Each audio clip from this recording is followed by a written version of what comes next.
Bekas ahli Majlis Kerja Tertinggi UMNO Tajuddin Abdul Rahman tidak layak untuk dilantik sebagai Duta Besar Malaysia ke Indonesia dan disaran supaya berehat. Esko Pemuda UMNO Muhammad Mukarrabin berkata, kerajaan sewajarnya mengkaji semula pemilihan Tajuddin sebagai duta kerana terpalit dengan pelbagai kontroversi yang boleh merosakkan imej negara. Saya menghormati beliau sebagai orang lama dalam parti, tetapi tindak tanduk dan sikap yang ditunjukkan membuktikan beliau tidak selayaknya memegang jawatan dalam MKT. Bahkan saya menyarankan agar beliau tidak perlu dilantik menjadi duta di Indonesia. Cukuplah memegang jawatan dalam parti dan juga kerajaan. Berilah ruang dan peluang pemimpin lain pula untuk berkhidmat, katanya dalam kenyataan. Tambahnya, ramai lagi pemimpin lain atau bekas pegawai tinggi kerajaan yang lebih layak dan boleh dilantik sebagai duta Malaysia ke Indonesia. Tajuddin menghangat politik negara apabila mendedahkan rancangan UMNO, kononnya menyokong Ketua Pembangkang Anwar Ibrahim sebagai Perdana Menteri bagi menggantikan Muhyiddin Yassin.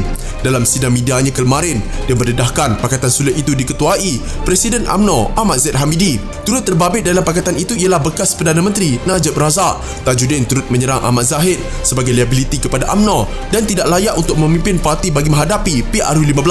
Kenyataan Tajuddin itu dibuat selepas beberapa hari dia digugurkan daripada jawatan ahli MKT UMNO oleh Ahmad Zahid. Dalam pada itu, Muhammad Mukarrabin menyifatkan keputusan MKT UMNO memecat ahli Parlimen Pasir Salah itu adalah amat tepat. Jangan hanya kerana ingin menjaga hati kawan-kawan, nama parti dan imej negara terpalit sekali lagi dengan kenyataan-kenyataan yang tidak matang dan memalukan. Sebagai pemimpin, kita sudah terikat dengan amanah dan janji. Bila dibuka segala minit mesyuarat hanya kerana dilucutkan jawatan, itu hakikat menunjukkan Tajuddin adalah pemimpin yang tidak bertanggungjawab dan tidak amanah, katanya. Muhammad Mukarrabin berkata, Ahmad Zahid telah membuktikan kredibilitinya sehingga UMNO kembali menerajui negara dengan pelantikan Ismail Sabri Yaakob sebagai Perdana Menteri Ogos tahun lalu. Beliau, Ahmad Zahid, dikenakan tindakan mahkamah setelah menjadi presiden dan pada masa itu parti UMNO ditekan sampai lumat di saat parti tiada kuasa. Walaupun presiden diheret ke mahkamah tiap-tiap minggu, beliau dan barisan kepimpinannya telah berjaya membawa parti memenangi 7 pilihan raya kecil dan pilihan raya negeri termasuk Melaka dan Johor, katanya lagi.